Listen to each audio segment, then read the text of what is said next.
Hi everybody.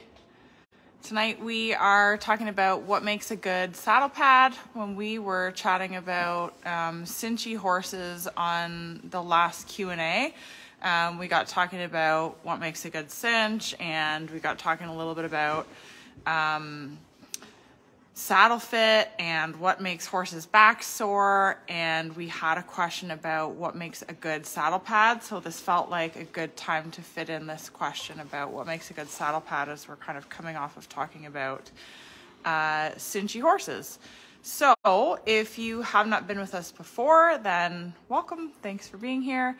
And Jess and I are coach and trainer duo. We help reiners to up-level their skills, and we also sell custom saddles and some specialty reining equipment. So we're here on Tuesday nights, not every single week, but we're here quite often doing Q&As, answering questions that were sent in by you guys. If you're not on our email list yet, then you can get onto our email list and send in your questions, as well as get a heads up about what we're going to be talking about in the next live. So hopefully you are able to find us here and listen in. If you have questions as we go along, you are welcome to leave those in the comments, and we'll try to get them as we go live. If you're watching the replay, we'll try to swing back around and answer those questions for you as well. And if you have any questions about how to work with us, then you can just shoot us a message. Okay, looks like you guys are able to find us. So tonight, what makes a good saddle pad? Do you want to start with a couple of the things that you prefer if you are shopping for saddle pads? I think for me the biggest one is they have to last. They have to be made out of good material. They have to be they're not cheap. You can buy $20 pads, but they don't last. I think the two main ones for me is we either do wool with neoprene underneath them, or we do straight wool. But the neoprene ones are my favorite. I am not a big favor of the two pieces stitched together, like a right and a left side, where they're stitched together. Anytime you have stitching to hold two things together, it's going to come undone. It's going to rip eventually. We use our saddle pads a lot. I don't want to replace them very often. So I just like one piece. I like they just got to fit. They just have to fit and be made out of good equipment. What about you? What's your favorite stuff? Yeah, I mean, anything that's good quality, right? It's going to have a better fit. It's going to last longer. It's going to be more fun to use on a day-to-day basis. I've tried to get by with cheap pads before, and I think saddle pads are right on that line of like, you're going to save yourself money. You're going to save yourself probably a lot of money by investing a little bit more into a better pad than you are to try to go with a cheaper pad, especially if you consider that a cheaper pad is, probably going to exacerbate any issues that you have with saddle fit or just with the way that your horse is moving and stuff. You think about chiropractic bills or massage therapy bills, or, just time off from your horse. So I think it's definitely worth investing in a good one. And there's a lot of crazy ideas on the market too, and that's the hard part. Yeah, so I don't like any of the adjustable ones, any of the ones that, you can like puff air into or like move parts around and stuff. I don't like those. I think sometimes if you have like a horse that has a really, really unusually shaped back, or like a really, really old horse, or, like I had an old horse that had a roached back and, kind of poorly muscled in through there a little bit. And so for a little while, we had to get a little bit creative about getting the saddle to fit properly by adding a little shim in underneath the pad. But for the most part, that's like one horse out of dozens and dozens and dozens, maybe hundreds. I don't know. For the most part, we like the one pads because they last for a really long time. The neoprene on them, we use the neoprene ones the most. There is also a wool pad that One Pad makes, but the neoprene on them is the biggest kick. You know, that's the biggest kicker for me, is that neoprene is so soft and it doesn't absorb water. So, you know, when you're buying a pad, most of the time you just kind of look at comfort, but the reality is that you're going to run into skin issues in your barn at one point or another, and having that neoprene that doesn't absorb water that you can wash off, or you can disinfect super quickly, and then it's ready to go to the next horse, or it's ready to go back on your horse afterwards. You don't have to worry about whether it's your pad.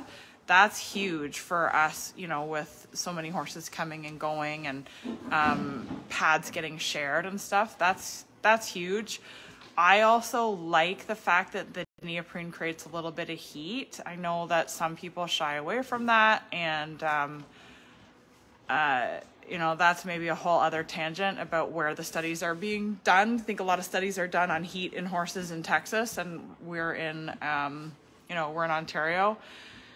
And I like that little bit of heat across the horse's back, because a warm muscle has a lot less chance of injury. So a little bit of my back up. You heat your own back up. Yeah, a little bit of heat across that muscle and a little bit of suction on that muscle, so that you don't have to do your saddle up as tight, like we talked about in the last live, which if you haven't seen, I can link it here for you. I mean, the combination of all of those things are what has made it really, really hard for us to get away from using a One Pad, right? Even the wool pads that One Pad makes, which some people prefer. Why would somebody prefer a wool pad? Do you want to just touch on that for a second? I think some horses can have really sensitive skin. I had one 2 years ago, and she was just really sensitive skinned. Well, and there's a perfect example. One out of a couple of years. One out of many years. Yeah. More than a couple of years. So rare that it happens. But, you know, one, just like any material, you know, you'll see their back and they're not comfortable with neoprene, whether it be the extra stick, whatever. I like the extra stick because, of course, riding babies and, you know, on the cows and on the reiners even, you get moving those things around pretty quick. I like to know my saddle's going to stay where it needs to be without cutting them in half. You know, doing those cinches up. Yeah, that's one of the things. I think the wool too. Like if you're riding 10 hours a day, one horse, you know, trail riding, that would be different. Everybody has their own thoughts on that. I mean, there is pack saddles that are made with neoprene underneath them by the pack pads and stuff. Everybody has their own beliefs in it, but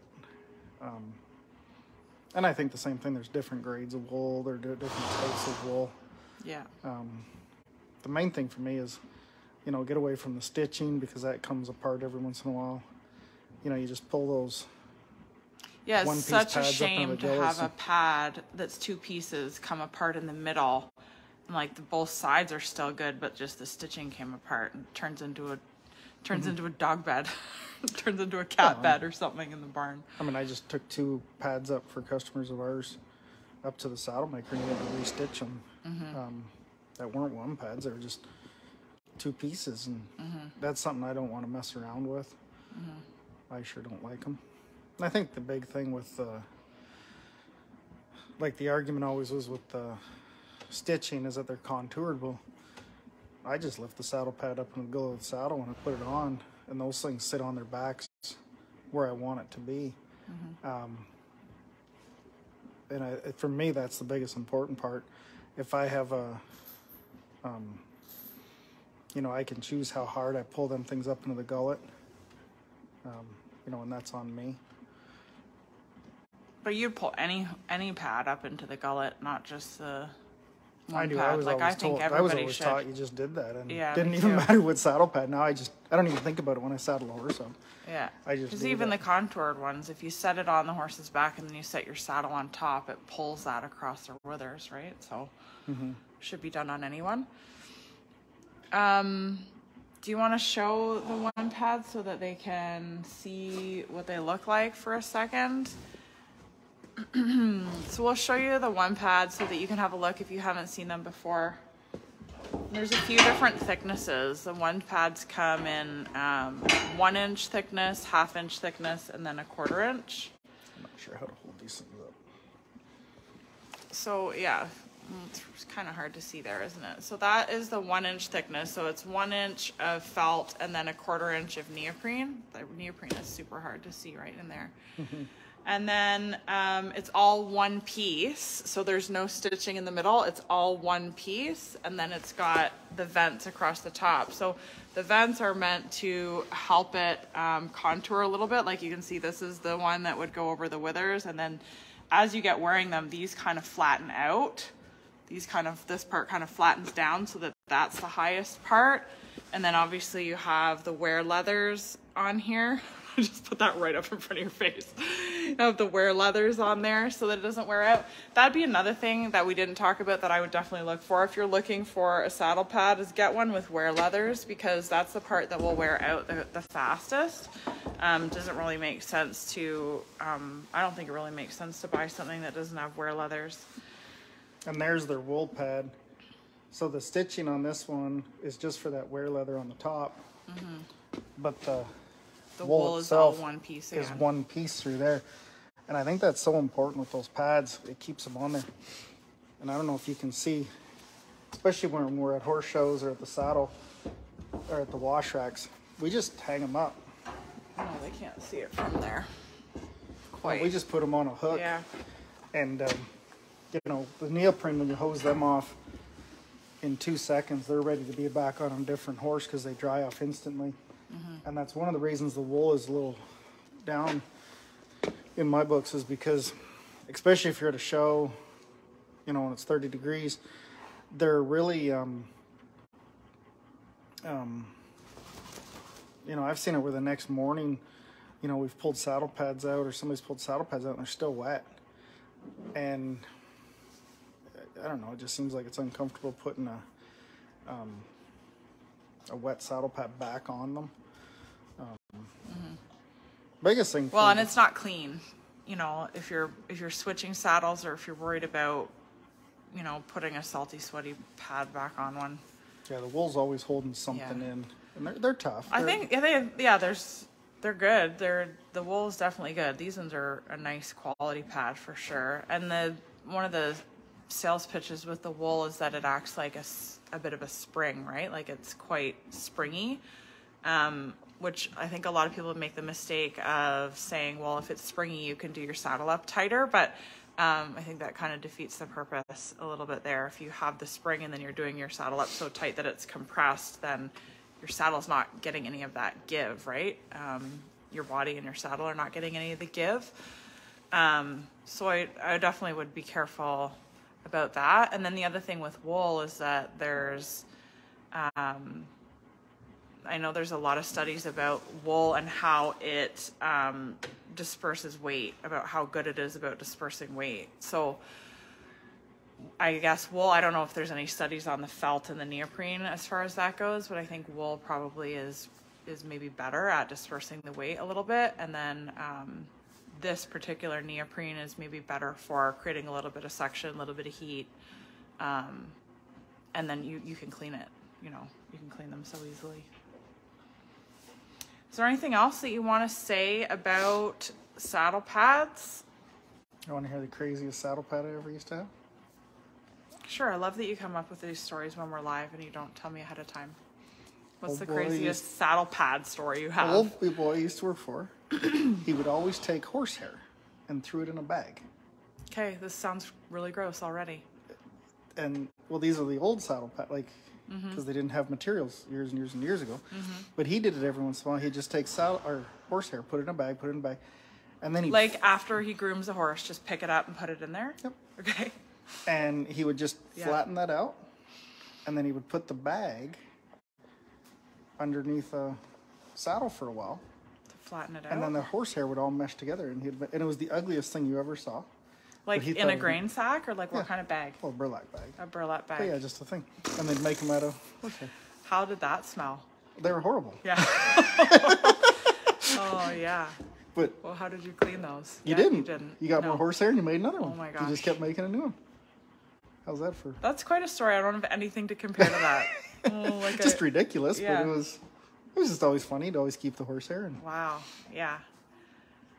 No, the only saddle pad stories I can think of are like, you know, when somebody's using a cheap pad and then it just rubs the horse, like, you know. Oh, we've seen that so many times. People come in for clinics and stuff. Oh man, it's rubbing them. And cheap equipment doesn't last, or good equipment. You know, just buy good equipment. It's so much cheaper in the long run.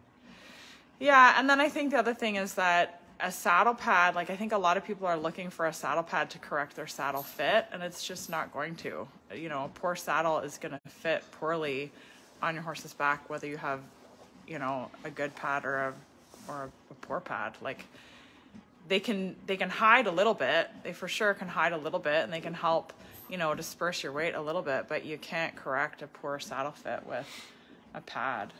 No, the only thing I really adjust is I'll take a 1/2-inch pad on a fat horse. Yeah. And then a 1-inch pad on a regular fit horse. Mm-hmm. And, you know, you can play with those mutton withers with a smaller pad a little bit.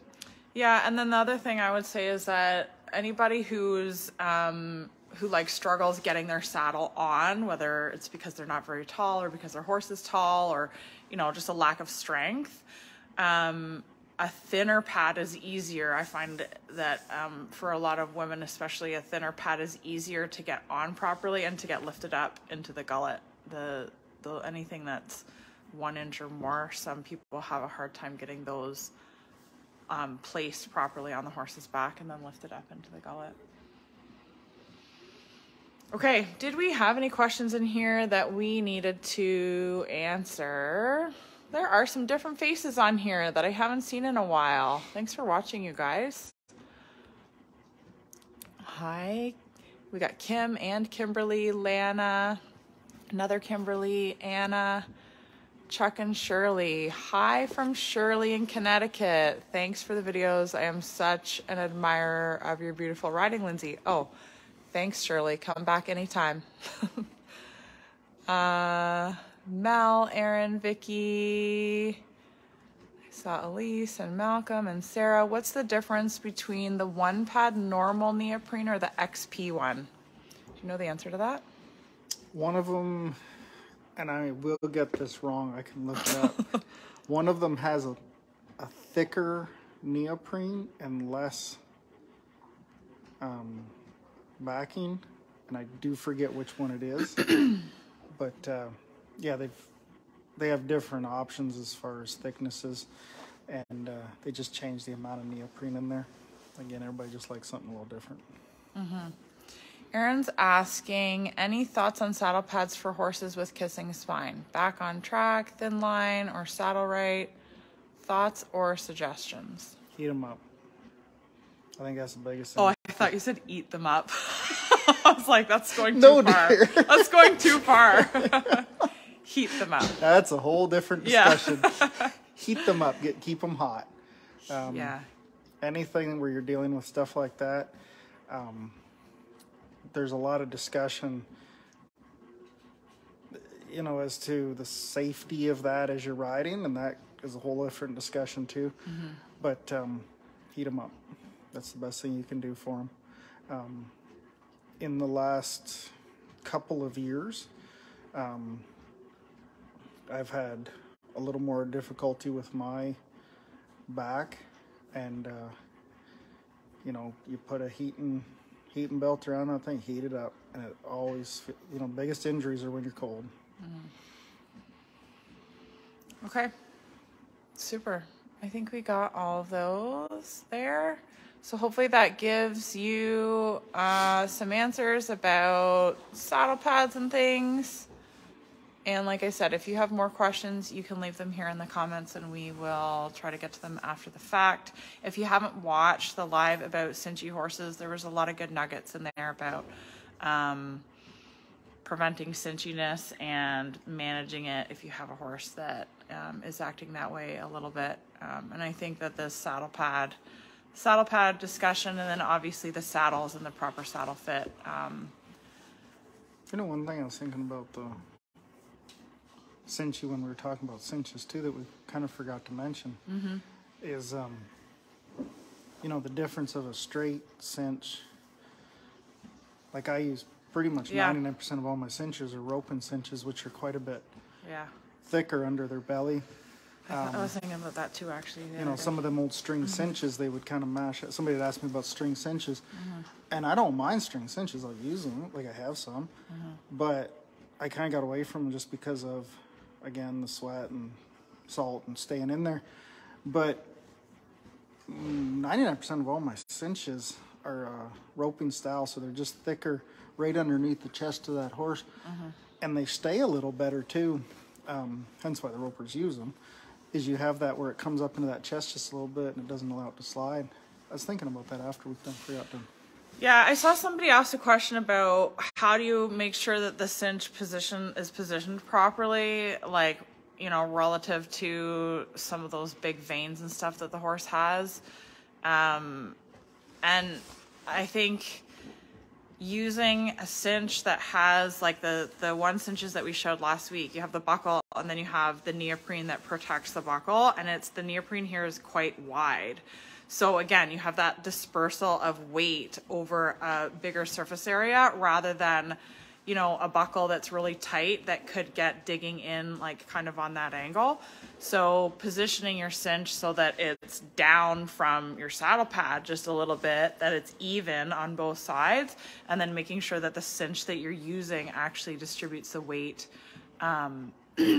That's the ticket. I don't worry too much about where's this vein and, you know, gotta adjust it this much or that much. Just down a little bit so that I have a healthy amount of space to if you're that tight, you're do up my latigo. Yeah, and then making sure that it's not too tight and that it's your cinch is dispersing your weight. You haven't got like that metal buckle digging in. Pay attention, you know, when the Western cinches have the buckles underneath their chest, put them in the middle. Yeah, just put the buckle in the middle. You know. Yep. Kind of got off the saddle pad idea. We did. I know we're on a tangent here. You should stay on subject. Yeah. Okay. Thanks for being here with us, you guys. If you have questions about how to work with us, just shoot us a message. You can visit our website, hayescofellperformanceforces.com. You can check our website for the saddle pads that we use. We have the 1-inch pads, we have the 1/2-inch pads, and we have some liners that just arrived that will be live ASAP if you prefer the liner, which is a 1/4 inch. Those will be live on our website, and you can find that at rainingtackcanada.com. Have a good night. Good night.